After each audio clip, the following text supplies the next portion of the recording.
বন্ধুরা আসসালামু আলাইকুম। আশা করি ভালো আছেন। টেকনোলজি ভিলেজের পক্ষ থেকে আপনাদের সঙ্গে রয়েছি আমি নাজমুস সৌদ। এই ভিডিও থেকে আমি নতুন সিরিজ টিউটোরিয়াল শুরু করছি। এই সিরিজ টিউটোরিয়ালে আমি জাভাস্ক্রিপ্ট সম্পর্কে আলোচনা করব। জাভাস্ক্রিপ্ট হচ্ছে একটি প্রোগ্রামিং ল্যাঙ্গুয়েজ। এই প্রোগ্রামিং ল্যাঙ্গুয়েজটি মূলত ব্রাউজার নিয়ে কাজ করে, অর্থাৎ এটি সার্ভার নিয়ে কাজ করে না, এটিকে স্ক্রিপ্টিং ল্যাঙ্গুয়েজ বলা হয়ে থাকে।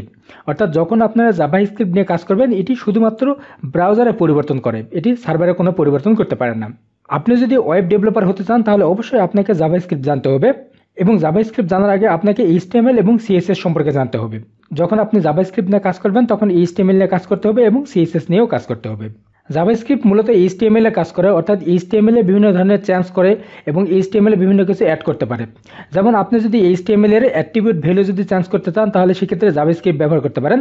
অ্যাট্রিবিউট ভ্যালু বলতে যে আপনি যদি ওয়েবসাইটে কোনো ইমেজ ব্যবহার করেন, সেই ইমেজটি যদি আপনি চেঞ্জ করতে চান তাহলে সেক্ষেত্রে আপনি জাভাস্ক্রিপ্টের মাধ্যমে সেটি চেঞ্জ করতে পারবেন। এছাড়া এইচটিএমএল এর ট্যাগ যদি চেঞ্জ করতে চান জাভাস্ক্রিপ্টের মাধ্যমে চেঞ্জ করতে পারবেন। যেমন এইখানে দেখুন, এখানে একটা বাটন রয়েছে, এই বাটনে যদি আমি ক্লিক করি এখানে লক্ষ্য করুন এখানে এইচটিএমএল কন্টেন্ট লেখা রয়েছে। এখানে আমি ক্লিক করলাম তাহলে দেখুন সঙ্গে সঙ্গে এখানে চেঞ্জ টেক্সট হয়ে গেছে, অর্থাৎ এখানে এই টেক্সটটি চেঞ্জ হয়ে গেছে। আপনি জাভাস্ক্রিপ্টের মাধ্যমে এই কাজটি করতে পারবেন। আবার আপনারা যদি অ্যাট্রিবিউট ভ্যালু যেটা আমি বললাম, অর্থাৎ আপনারা যদি পিকচার চেঞ্জ করতে চান সেটি করতে পারবেন। দেখুন এখানে লক্ষ্য করুন এই জায়গায় বর্তমানে এই মুশফিকের ছবিটি রয়েছে। আমি যদি এখানে চেঞ্জ পিকচার এখানে ক্লিক করি তাহলে দেখুন এখানে মুশফিকের ছবিটি চেঞ্জ হয়ে মাহমুদুল্লাহ রিয়াদের ছবি চলে আসছে। এভাবে আপনারা অ্যাট্রিবিউট ভ্যালু চেঞ্জ করতে পারেন। তারপরে আপনারা যদি পুরো কন্টেন্ট চেঞ্জ করতে চান তাহলে সেক্ষেত্রে কন্টেন্টও চেঞ্জ করতে পারবেন। যেমন এইখানে দেখুন বর্তমানে এখানে স্টেশনারি লেখা রয়েছে, এখানে স্টেশনারি বিভিন্ন আইটেম রয়েছে। এখানে আমি কোনো জায়গায় ক্লিক করব না, আমি এখানে মাউস নিয়ে যাব। দেখুন মাউস নিয়ে যাওয়ার সঙ্গে সঙ্গে এখানে আইটেমগুলো চেঞ্জ হয়ে যাচ্ছে। তারপরে আমি যদি আবার মাউস সরাই নিই তাহলে দেখুন আগের কন্টেন্টগুলো চলে আসছে। এভাবে আপনারা মাউস নিয়ে গিয়েও যদি কন্টেন্ট চেঞ্জ করতে চান সেটিও জাভাস্ক্রিপ্টের মাধ্যমে করতে পারবেন। এছাড়াও জাভাস্ক্রিপ্টের আরও অনেক কাজ রয়েছে, যেমন এটি সিএসএস চেঞ্জ করতে পারে, তারপরে এইচটিএমএল এর ট্যাগ অথবা টেক্সট ইত্যাদি শো করতে পারে, হাইড করতে পারে। এছাড়াও আরও অনেক ধরনের কাজ রয়েছে। আমি ধারাবাহিকভাবে ধীরে ধীরে সেসব বিষয় সম্পর্কে আলোচনা করব। কীভাবে জাভাস্ক্রিপ্ট লিখতে হবে সে সম্পর্কে আমি এখন আলোচনা করছি। আমি আমার এই প্রজেক্টের পুরো কাজটি নোটপ্যাড প্লাস প্লাসে করব। আপনার ইচ্ছা করলে অন্যান্য টেক্সট এডিটরে ব্যবহার করতে পারেন, কিন্তু আমি এখানে নোটপ্যাড প্লাস প্লাসে কাজ করব। এই কারণে এখানে আমি সকল কোড আমি টাইপ করে করে আপনাদেরকে দেখাবো। অনেক সময় আপনারা অ্যাডভান্স লেভেলের টেক্সট এডিটর ব্যবহার করতে পারেন, সেক্ষেত্রে তারা বিভিন্ন সাজেশন দেয় অথবা অটো কোড চলে আসে। শুরুতে আপনারা যদি পুরোটা টাইপ করে যদি কাজ করেন তাহলে সেক্ষেত্রে সেই বিষয়টি সম্পর্কে আপনাদের যথেষ্ট অভিজ্ঞতা অর্জন হবে এবং আপনারা বিষয়টি বুঝতে পারবেন। সেই কারণে শুরুতে আমি বলবো আপনারা যত কোড লিখবেন সকল কোড কপি পেস্ট না করে অথবা কোনো সাজেশনের মাধ্যমে না নিয়ে আপনারা সেগুলো টাইপ করবেন, তাহলে সেই বিষয়গুলো আপনার আয়ত্ত হবে। তাহলে আমি দেখাচ্ছি কিভাবে আপনারা জাভাস্ক্রিপ্ট নিয়ে কাজ করবেন। আমি শুরুতেই বলেছি জাভাস্ক্রিপ্ট এইচটিএমএল এর মধ্যে কাজ করে। তাহলে প্রথমে আমি একটি এইচটিএমএল এর এখানে কোড লিখব। এখানে দেখুন আমি এই ফাইলটি সেভ করেছি firstjs.html এই নামে সেভ করেছি, অর্থাৎ আপনি এইচটিএমএল ফাইলের মধ্যেই জাভাস্ক্রিপ্ট নিয়ে কাজ করতে পারবেন। তাহলে এখানে আমি এইচটিএমএল এর কোড লিখছি।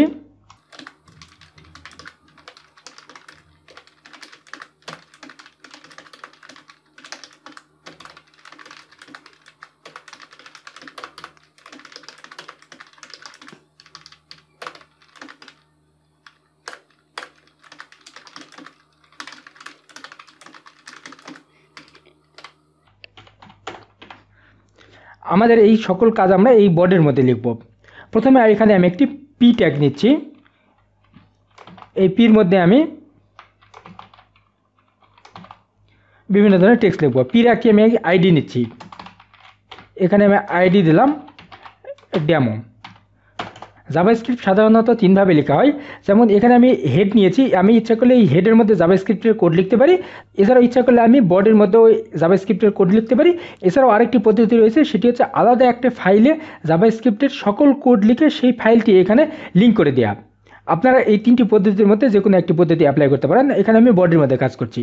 আর জাভাস্ক্রিপ্টের কোড লেখার জন্য আপনাদেরকে স্ক্রিপ্ট ট্যাগের মধ্যে লিখতে হবে। যেমন স্ক্রিপ্ট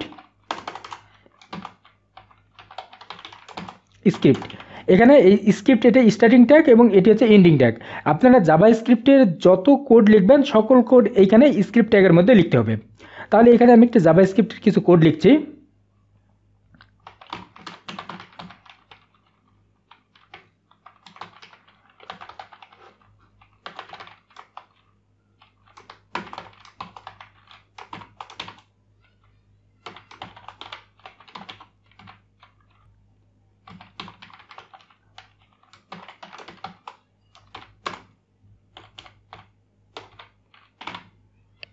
এখানে আমি জাভাস্ক্রিপ্টের কিছু কোড লিখলাম।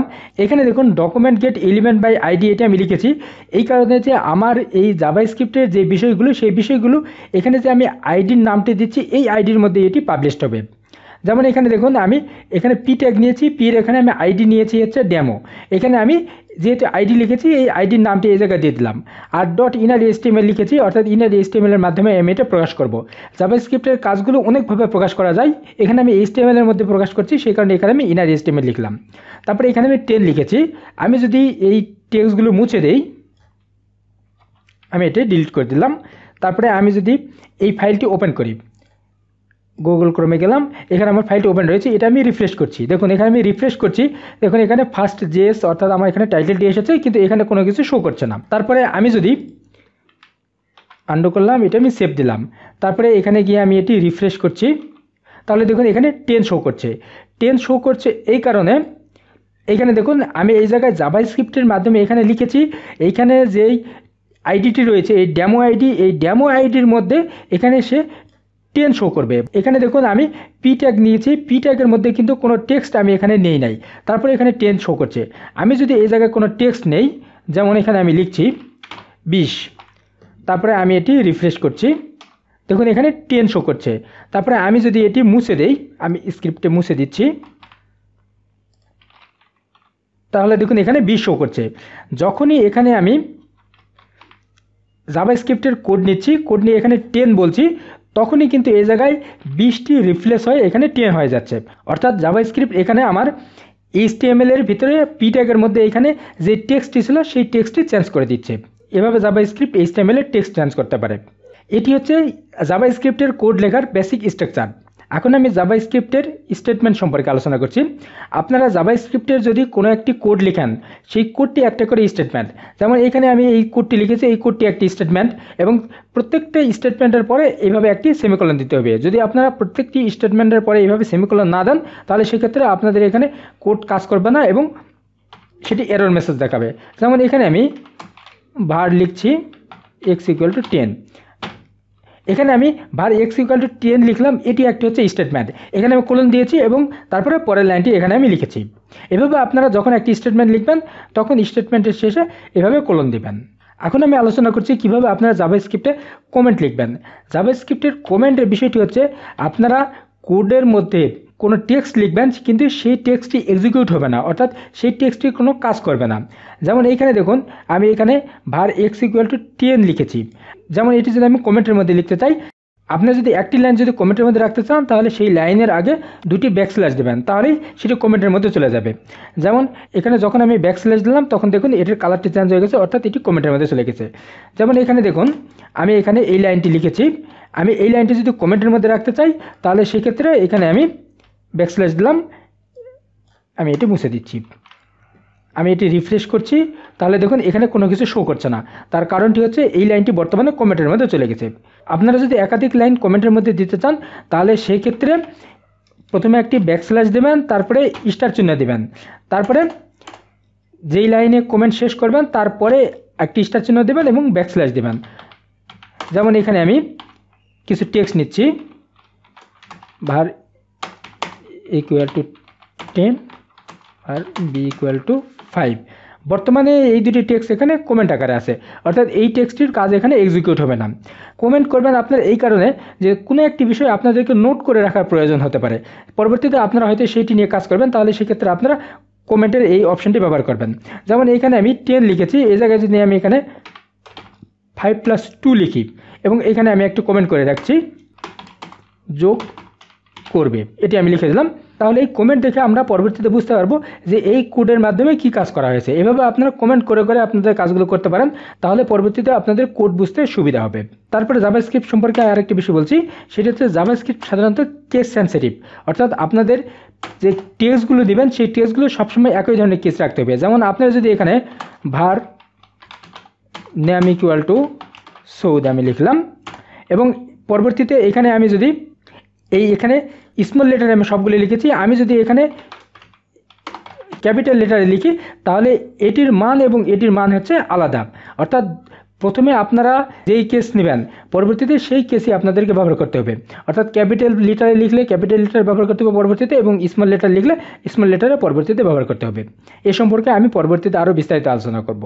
এই ভিডিওতে আপনারা জাভাস্ক্রিপ্ট সম্পর্কে জানলেন, কিভাবে জাভাস্ক্রিপ্টের কোড লিখতে হয় এবং ওয়েব ডেভেলপমেন্টের ক্ষেত্রে জাভাস্ক্রিপ্ট কিভাবে ব্যবহার হয় সেই সম্পর্কে জানলেন। পরবর্তী টিউটোরিয়ালে আমি জাভাস্ক্রিপ্টের ভেরিয়েবল সম্পর্কে আলোচনা করব এবং ধারাবাহিকভাবে ধীরে ধীরে জাভাস্ক্রিপ্টের আরও অন্যান্য বিষয়গুলো সম্পর্কে আলোচনা করব। পরবর্তী টিউটোরিয়াল দেখার আমন্ত্রণ জানিয়ে শেষ করছি। ধন্যবাদ।